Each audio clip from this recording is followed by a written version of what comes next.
Le petit chaperon rouge d'après le conte des frères Grimm. Il était une fois une petite fille qui était si mignonne que tout le monde l'aimait.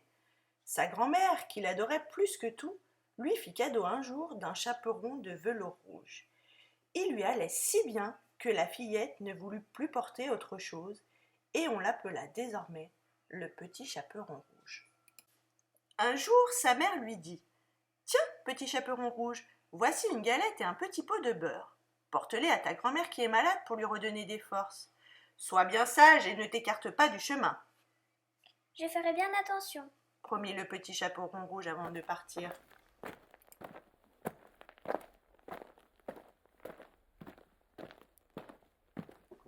À peine entré dans le bois, le petit chaperon rouge rencontra le loup. Comme elle ne savait pas quel féroce animal c'était, elle n'eut pas peur du tout. « Bonjour, petit chaperon rouge, » dit le loup. « Bonjour, loup. Où vas-tu de si bon matin ? Chez ma grand-mère qui est malade. Et que portes-tu dans ton panier ?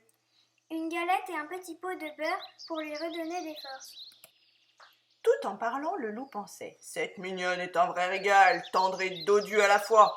Elle sera bien meilleure que la grand-mère. Mais si je suis assez malin, je pourrais les croquer toutes les deux. » Petit chaperon rouge, as-tu vu toutes ces fleurs ? Entends-tu les oiseaux chanter ?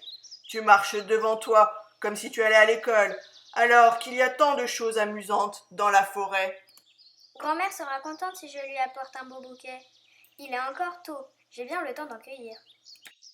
S'écartant du chemin, elle se mit à cueillir des fleurs sous les arbres.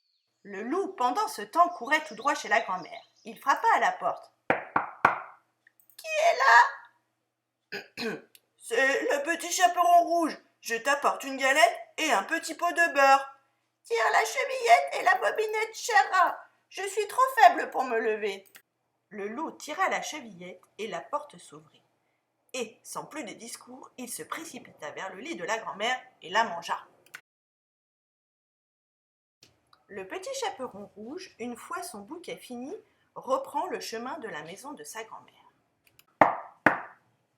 « Qui est là ?»« C'est le petit chaperon rouge, je t'apporte une galette et un petit pot de beurre. Ouvre-moi. »« Tire la bobinette et la chevillette, cher rat. » Le petit chaperon rouge entre et s'approche du lit.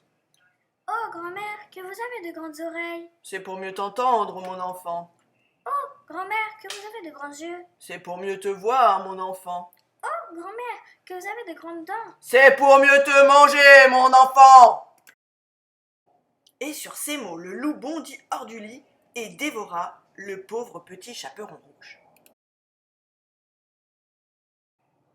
Rassasié, le loup retourna se coucher et se mit à ronfler si fort qu'un chasseur qui passait par devant la maison l'entendit. « Comment se fait-il que la vieille dame ronfle si fort ?» se dit-il. « Allons voir ce qui se passe. » Le chasseur entra dans la maison et vit le loup couché dans le lit. « C'est ici que tu te trouves, vieille canaille !» s'écria-t-il en épaulant son fusil. « Depuis le temps que je te cherche !» Le chasseur tira sur le loup et le tua d'un coup. L'idée lui vint ensuite que le loup avait pu manger la grand-mère et qu'il était peut-être encore temps de la sauver. Il prit des ciseaux et se mit à ouvrir le ventre du loup endormi. Quelques coups de ciseaux plus tard, le petit chaperon rouge sautait dehors en s'écriant « Oh, comme j'ai eu peur, il faisait si noir dans le ventre du loup. » Peu de temps après, la grand-mère sortait à son tour, c'est à peine si elle pouvait respirer. Tout le monde était content. Quant au petit chaperon rouge, elle se jura de ne plus désobéir à sa mère quand elle lui dirait de ne jamais s'éloigner du chemin dans la forêt.